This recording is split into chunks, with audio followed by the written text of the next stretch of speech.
In the beginning, before time measured its first breath, there was only the infinite, the unbroken silence of eternity. Then God spoke, and the void shivered with the power of his word. Let there be light, and light was. The first command carved order out of chaos, drawing boundaries between day and night, separating darkness from illumination. The rhythm of creation began, a divine code pulsing through the formless expanse. Heaven and earth took shape, waters parted from sky, dry land emerged, and life began to blossom according to a pattern unseen yet perfectly orchestrated. Stars were set to guide the passage of time, the sun to govern the day, the moon to watch over the night. In the waters, creatures swam. In the air, birds soared. On the land, beasts roamed. And finally, humanity was formed. Adam and Eve, in the image of God, bearing the breath of life, entrusted with the care of all creation. In their formation, the divine design was revealed. Beings made to reflect the Creator, to choose, to love, to steward the world. But paradise held the shadow of choice. The serpent slithered with cunning, whispering deceit into the hearts of humanity. Adam and Eve reached beyond the bounds of divine instruction, tasted from the tree forbidden, and the first rupture appeared in the human story. Sin entered, separation from God began, yet even in their fall, a promise glimmered: redemption would come. The first error of the human algorithm was not the end, it was the first hint of grace, the proto-code of salvation woven into the fabric of existence. The story of Cain and Abel followed, a tale of jealousy and consequence. The first murder stained the earth, a brother struck down by his kin, yet even in judgment, mercy endured. God marked Cain, a sign that the system of divine justice and grace operates even amidst human corruption. The first corrupted code did not erase humanity, it carried a warning, an instruction, and a chance for correction. As time unfolded, humanity's corruption grew. Wickedness saturated the earth, and God's heart was grieved. Yet even in judgment, wisdom guided the reset. Noah, a man righteous in his generation, was chosen to preserve the continuity of life. God instructed him to build an ark, to gather the creatures of the earth, and to withstand the flood that would cleanse the world of corruption. Water covered the land, a divine reboot washing away the decay. When the waters receded, life emerged renewed. God placed the rainbow in the sky, a covenant with humanity and creation, a promise that order and mercy endure, that the cycle of redemption is perpetual, and that the divine system of grace remains unbroken.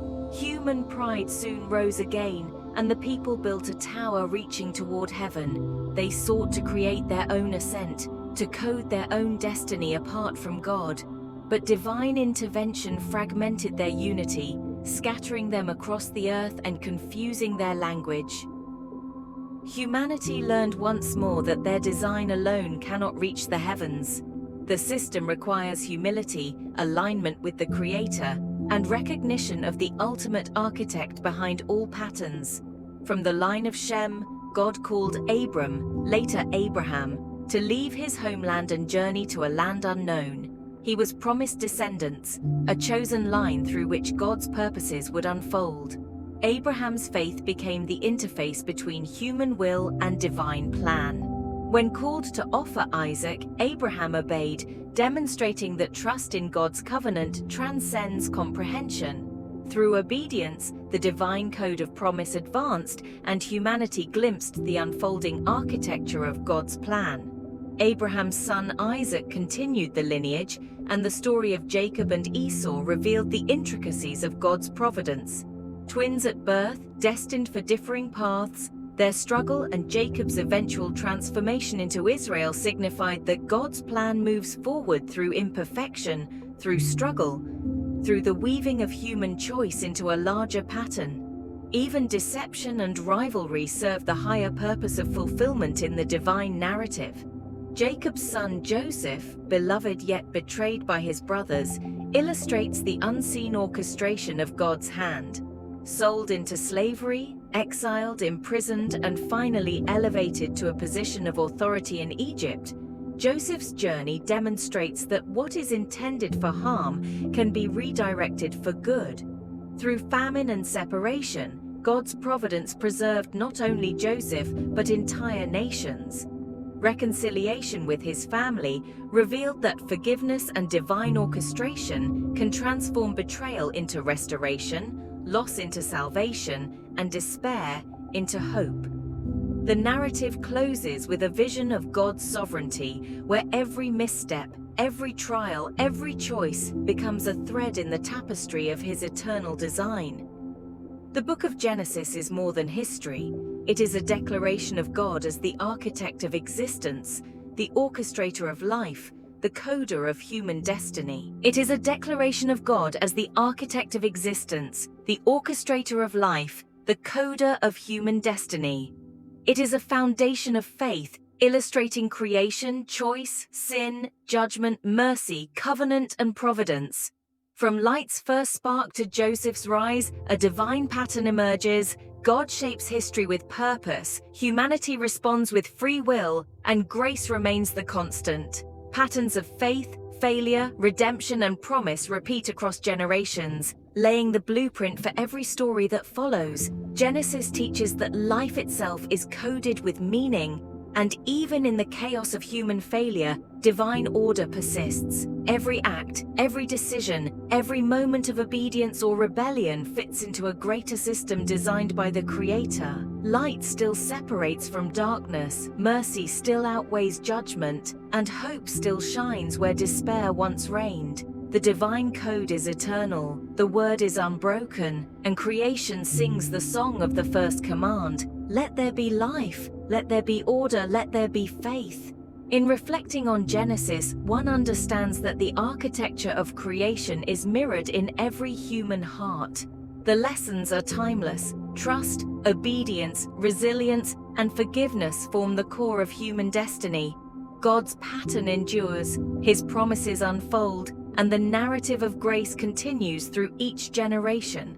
What began in light and silence continues in us today, an echo of the first code, calling humanity back to alignment with its Creator, back to the system of divine order and eternal purpose. The story of Genesis is thus not confined to the past. It is alive, resonating in every choice, every moral decision, every act of faith. It is a blueprint for understanding the rhythm of creation, the weight of free will, and the unending mercy of God. From the dawn of existence to the formation of nations, the book of Genesis declares that life, in its deepest essence, is a testament to the eternal design, a divine code written in the language of light, choice, and love. Even as centuries pass, the lessons remain. The architecture of morality, the foundation of faith, and the promise of redemption echo through all that follows. Genesis is a mirror to humanity, reflecting both our failures and our potential, reminding us that from the first breath of creation, God's hand has been shaping, guiding, and redeeming. Every pattern, every story, every triumph and tragedy is part of the greater system, a divine algorithm that moves history toward restoration, reconciliation, and hope.